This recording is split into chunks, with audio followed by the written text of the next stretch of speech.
This is ALCATEL T110 Smart, and today I would like to show how you can set Google Chrome as your default browser app on this device.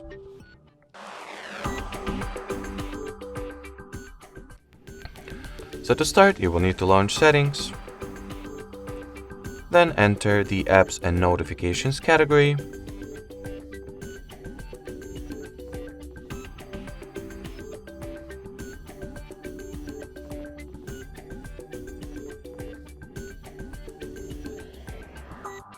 then go for the Default Apps section,